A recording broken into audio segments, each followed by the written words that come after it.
Everyone, today we are going to start a new topic on base of ITF, means new session. So let's begin.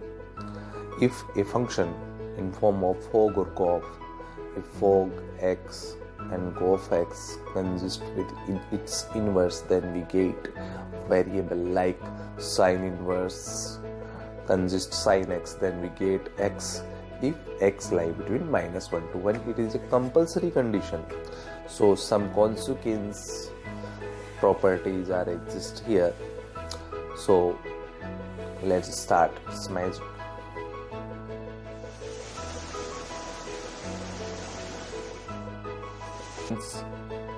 अब अपन इसको आगे देखते हैं. अगर sign और साथ में साइन इनवर्स एक्स आ रहा है तो ये साइन से साइन इनवर्स कैंसिल हो जाएगा और अपने पास एक्स आंसर आ जाएगा. ये सब ट्रिग्नोमेट्रिक फंक्शन में होता है. कोस है, अंदर कोस इनवर्स एक्स आ रहा है तो ये कट जाएगा और एक्स बच जाएगा. टेन है, टेन इनवर्स है तो एक्स बच जाएगा, अपने पास कट जाएगा. लेकिन ये इतनी बात नहीं है. इसके लिए खास बात ये होती है कि साइन से साइन इनवर्स तभी कटेगा अगर बाहर साइन है, अंदर साइन इनवर्स एक्स है. ये प्रॉपर्टीज पे डिपेंड है. तो एक्स बचेगा. कब बचेगा? ये कट के कि जब x का वैल्यू -1 से 1 के बीच में बिलोंग करेगा. अगर यहाँ पे साइन है और अंदर साइन इनवर्स, जैसे एग्जांपल के लिए मैं बता दूं कि ये कब नहीं कटेगा. साइन और अंदर आ गया अपने पास साइन इनवर्स 3. अब ये नहीं कटेगा क्योंकि ये 3 है ना, इस -1 से 1 के बीच में बिलोंग नहीं कर रहा है, इसलिए ये नहीं कटेगा. इसलिए आपको ध्यान रखना है कि साइन कोस के लिए -1 से 1 के बीच में x होना चाहिए. 10 में 10 इनवर्स तभी कटेगा जब अपने पास x बचेगा. तब कटेगा जब x रियल नंबर पे बिलोंग करेगा. ये 10 और कोट के लिए, सेक और कोसेक के लिए -∞ से -1, यूनियन 1 से ∞ होना चाहिए. ये सॉरी कोसेक है, कोसेक. अब कोसेक में क्या है? -∞ से -1, यूनियन 1 से, सॉरी ये ओपन इंटरवल है, यूनियन 1 से ∞ होना कंपलसरी है. ये अपने पास प्रॉपर्टी हो गई है. अब इस बात के बारे में मैं प्रूफ करके बता रहा हूं. प्रूफ क्या है इस चीज का? प्रूफ बता देता हूं कि अगर कोई फंक्शन ए से बी में है, बाइजेक्टिव है. बाइजेक्टिव का मतलब उसका इनवर्स पॉसिबल है. बाइजेक्टिव का मतलब उसका इनवर्स निकल सकता है. बाइजेक्टिव का मतलब 1 1 और ऑन टू दोनों को मिला के बाइजेक्टिव बोलते हैं. एक ही अच्छा तक. अब इसका एफ इनवर्स जब निकालेंगे तो ये चेंज हो जाएगा, कोडोमेन डोमेन में चेंज हो जाएगा, बी से ए हो जाएगा ये. और इसके लिए अपन बोल सकते हैं कि ये जो है F of F inverse Y जो है उसको क्या लिख सकते हैं? एफ ऑफ ऐसे लिख देंगे, एफ इनवर्स वाई लिख देंगे. अब यहाँ से ये हट जाएगा और अपने पास y मिल जाएगा जब सारे y किस में बिलोंग करे? b में बिलोंग करे. अब यहाँ पे ये डोमेन का काम करेगा. अब मैं ये बात बोल दूं, all these result are direct consequence of these properties. अब इस चीज को अपन और अलग मेथड से भी समझ सकते हैं. कैसे? जैसे अपन इस चीज को समझते हैं कि इसका अल्टरनेट मेथड और बता रहा हूं मैं कि अगर कोई थीटा है वो -π/2 से +π/2 में बिलोंग कर रहा है और x है जो वो -1 से 1 में बिलोंग कर रहा है, तो अपन ना कंडीशन ले लेते हैं. उस स्थिति में कंडीशन ले लेते हैं साइन थीटा को x के इक्वल एज्यूम कर लिया. तो अपने पास जो थीटा आएगा, थीटा अपने पास मिल जाएगा साइन इनवर्स x. अब साइन इनवर्स x मिल गया. अब इसको वापस उसी तरीके से लिखूंगा मैं. इस x को लिखता हूं, x इक्वल टू कितना है? Sine theta. अब x इक्वल टू साइन, अब थीटा का वैल्यू पुट कर दूंगा. थीटा का वैल्यू पुट करूंगा तो साइन इनवर्स x हो जाएगा. अब ये साइन इनवर्स x हो गया तो इसका जो वैल्यू निकालूंगा मैं. अब इसका वैल्यू कैसे निकालूंगा मैं कि साइन साइन इनवर्स है, ये यहाँ से ये कैंसिल हो जाएगा, x आ जाएगा. लेकिन कब आएगा? जब जो x है वो x अपन ने ले भी लिया था.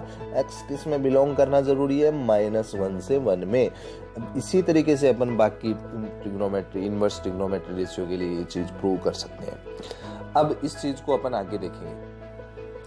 अब आगे अपन ग्राफ देखते हैं इसके लिए. जैसे फर्स्ट ग्राफ है अपने पास y equal to sine inverse x है और या यही चीज है ना, अपन इसी को अपन y equal to cos inverse x के लिए दोनों के लिए सेम बनेगा। साथ साथ में बताना देता हूँ, साइन का कोस का, टेन का कोट का, सेक और कोसेक का साथ साथ में बनेगा। तो इनमें जो x है, जो x आएगा कटने के बाद में, x जो है वो बिलोंग करना चाहिए -1 से 1। अगर ये यहाँ से कट जाएगा, ये साइन से साइन इनवर्स कट जाएगा, तो y इक्वल टू अपने को x मिल जाएगा। y इक्वल टू क्या मिल जाएगा अपने को? x। y equal to x मिल जाएगा तो x का जो अपने पास बिलोंग जिसमें कर रहा है x, उसी में क्या करेगा? y बिलोंग करेगा उसी इंटरवल में, उसी इंटरवल में करेगा, क्योंकि दोनों इक्वल है। अब ये जो है इसका मैं आपको ग्राफ बना के बता देता हूँ। ग्राफ कैसे बनेगा? ये अपने पास x एक्सिस हो गया, ये y एक्सिस हो गया। अब y इक्वल टू अपने पास ग्राफ बनाएंगे तो इन दोनों कंडीशन में y इक्वल टू क्या बनता है? x बनता है। y इक्वल टू x है तो y इक्वल टू x एक लाइन होती है। y इक्वल टू x क्या होती है? एक लाइन होती है जो ओरिजिन से पास होती है। ये ओरिजिन से पास हो गई, लाइन हो गई y इक्वल टू x। अब दूसरी बात है, y और x के वैल्यू है ना, किस इंटरवल में बिलोंग करेंगे? -1 से 1 में बिलोंग करेंगे।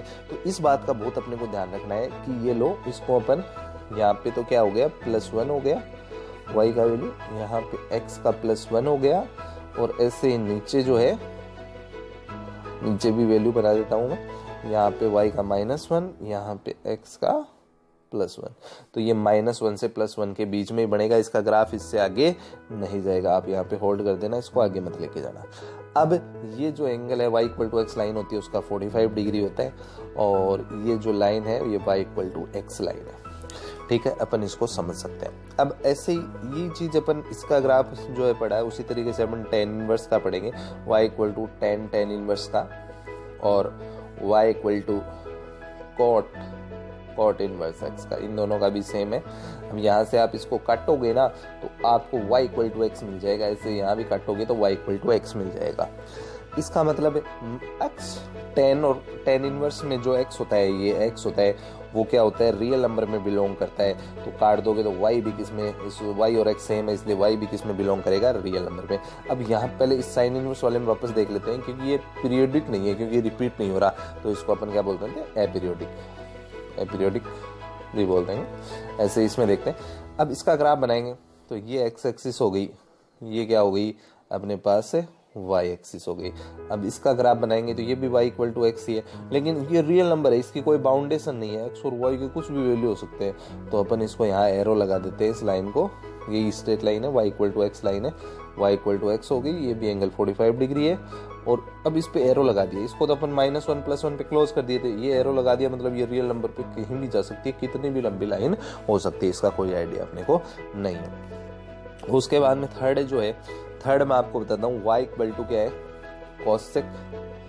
कॉसेक इनवर्स x है, और यहाँ पे y equal to sec inverse x है। इनमें भी आप काटोगे ना तो y इक्वल टू x मिलेगा। कोसेक से कोसेक इनवर्स कट गया, y इक्वल टू x मिलेगा। सेम चीज आई है तीनों में, बट एक चीज ये देखनी है अपने को यहाँ पे कि अब ये भी रिपीट नहीं हो रहा, तो इसको भी ग्राफ को क्या बोल देता हूँ मैं? एपीरियोडिक बोल देता हूँ। अब आगे इसमें कोसेक वाले में देखते हैं, y इक्वल टू x है, लेकिन इसके बारे में खास बात ये होती है कि जो x का वैल्यू है, वो -∞ से -1 होता है, और फिर 1 से लेके इन्फिनिटी तक हो जाता है। इसका मतलब -1 से 1 के बीच के जो वैल्यू होते हैं वो एलिमिनेट हो जाते हैं इन दोनों कंडीशन में। अब इसका ग्राफ जब मैं बढ़ाऊंगा तो ऐसे बढ़ाऊंगा, ये x एक्सिस है, ये अपने पास y एक्सिस है। अब इसका जब ग्राफ बनाएंगे तो वो स्ट्रेट लाइन बनेगी। ये लो, मैंने y equal to x straight line बना दी, लेकिन इसमें एक काम करूंगा मैं। वो खास काम क्या है? ये y इक्वल टू x है। खास काम ये है कि यहाँ पे जो ये लाइन तो मैंने बना दी है, लेकिन इसको यहाँ से मैंने पूरा ऐड नहीं किया। ये +1 है, यहाँ पे y का वैल्यू +1 है, और ऐसे इधर देख लेते हैं, इधर y का -1 और यहाँ पे x का -1। मतलब इतना पोर्शन -1 से +1 के बीच का पोर्शन खाली हो गया है। बाकी सारी मैंने ना वही y इक्वल टू x वाली लाइन ली है। ठीक है, इसको आप अच्छे समझ पाए होंगे। इस पे बेस्ड अप अपन क्वेश्चन कर लेते हैं। जैसे क्वेश्चन करते हैं, एग्जाम्पल 1 इसके ऊपर देखते हैं अपन। अपने को वैल्यू फाइंड करनी है, फाइंड करना है अपने को वैल्यू किसका। यहाँ पे अपने पास है कोसेक, और यहाँ पे अपने पास है कॉट, फिर अपने पास है कॉट इनवर्स 3π/4 है ये। सबसे पहले तो अपने को ये देखना है कोट इनवर्स में यहाँ पे जो होता है वो रियल नंबर होता है। क्या ये रियल नंबर है? सारे नंबर रियल होते हैं आयोटा को छोड़ के। इसका मतलब ये रियल नंबर है। रियल नंबर है इसका मतलब अपने को इसको काटने का अधिकार है। इसको काटने का अधिकार है तो अपन इसको बोल देंगे कोसेक 3π/4। अपने पास कितना आ गया? कोसेक 3π/4। अब इसका वैल्यू अपन निकाल देंगे। कोसेक 3π/4 को अपन लिख देंगे कोसेक पाई तो लिखा है यहाँ पे π/4। अगर न्यूमरेटर में कम है तो माइनस कर देंगे। तो cosec pi minus theta second quadrant हो गया। सेकंड क्वाड्रेंट होने के कारण cosec pi minus theta cosec theta बच जाएगा और कोसेक π/4 का वैल्यू √2 होता है। एग्जाम्पल और देखते हैं इसके ऊपर। जैसे एग्जाम्पल अपने पास है और इसके ऊपर cos 2 का एग्जाम्पल, cos साइन इनवर्स π/6। अब यहां से साइन इनवर्स कैंसिल हो गया क्योंकि ये जो है ना ये π/6 है। अब यहाँ पे साइन इनवर्स है। अब साइन इनवर्स के अंदर यहाँ पे ये कैंसिल होएगा नहीं क्योंकि यहाँ पे जो वैल्यू होता है वो -1 से 1 के बीच में होना कंपलसरी है। यहाँ पे ये वैल्यू नहीं आ रहा है इसके बीच में। इसका मतलब इस क्वेश्चन को अपन इस तरीके से नहीं कर सकते, इसको काट भी अपन नहीं सकते हैं। ये सारी चीजें इस पे आप एग्जाम्पल कर सकते हो, बहुत सारी चीजें आप इसको समझ के।